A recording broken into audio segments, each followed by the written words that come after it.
So we are now going to look at the book. I'd like you to grab a copy from your table.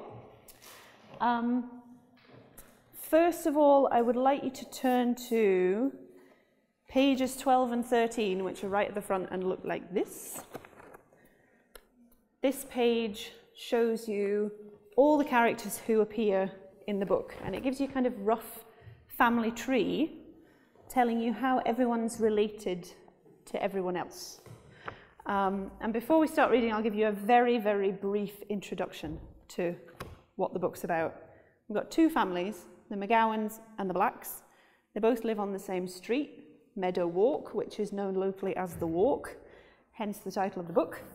And you'll see there's two grannies. There's Gran and there's Margaret, or Mags, as she is known. And these two grannies have been living on this street for donkey's years, and they don't get on very well. And as a result of them not getting on very well, the two families don't get on very well. So there's kind of a historical dispute between these two families.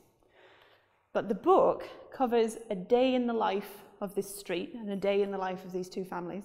And that day is the wedding day of Romeo, who is over here, Romeo Black, and Kylie, who is over here, Kylie McGowan. So this is the first time that the two families have been brought together. Basically, the two families are marrying together.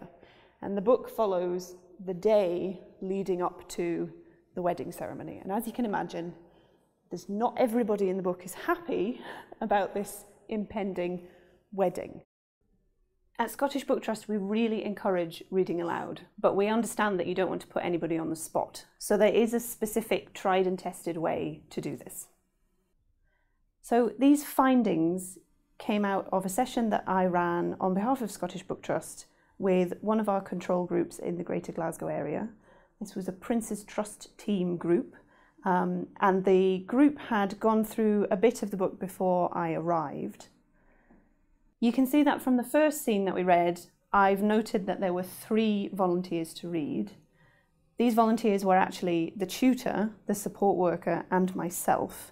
We didn't ask learners to read initially, we just asked them to listen and follow along with the illustrations. This gave them the chance to see what kind of reading was involved and the level at which we were reading. And when we got to the second scene, you can see that I had 6 volunteers to read.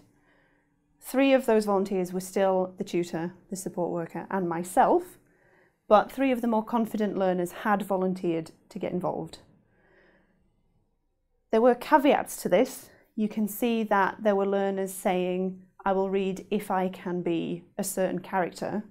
At this point, they'd already realised that some characters had shorter lines and smaller parts, which they had gauged to be manageable. But then as we went through, you'll see by the time we got to scene 5, there were learners asking to swap those characters for characters with longer lines and more to say. They'd really started to get engaged by this point. And at this point, you'll see again, there were 6 volunteers to read, and none of those were members of staff.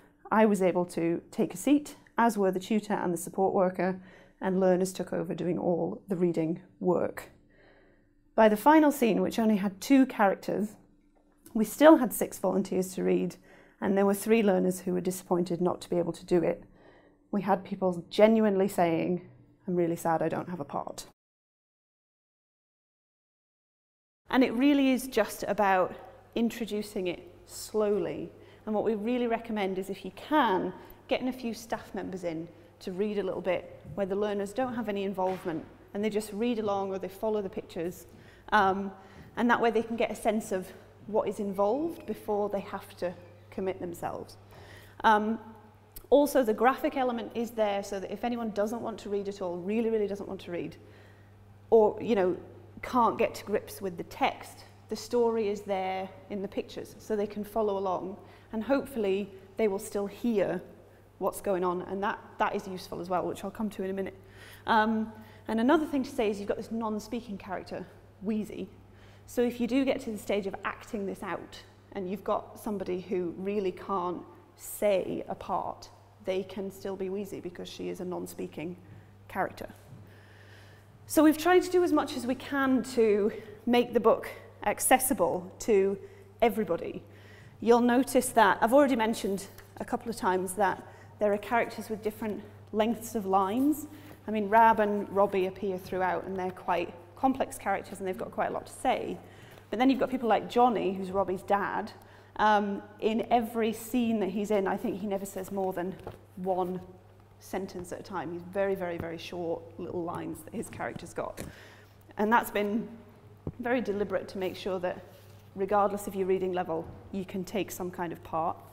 You'll notice that it's in quite an unusual font and size. This is as a result of research we've done with people who are dyslexic, and apparently this is the best font for dyslexic readers to get to grips with. And it's also an off-white paper, which is another thing that helps dyslexic readers, we've discovered. And for those of you who work with ESOL learners, there's a glossary of terms at the back. So any of the Scots, if that confounds anybody, you have got a glossary in the back.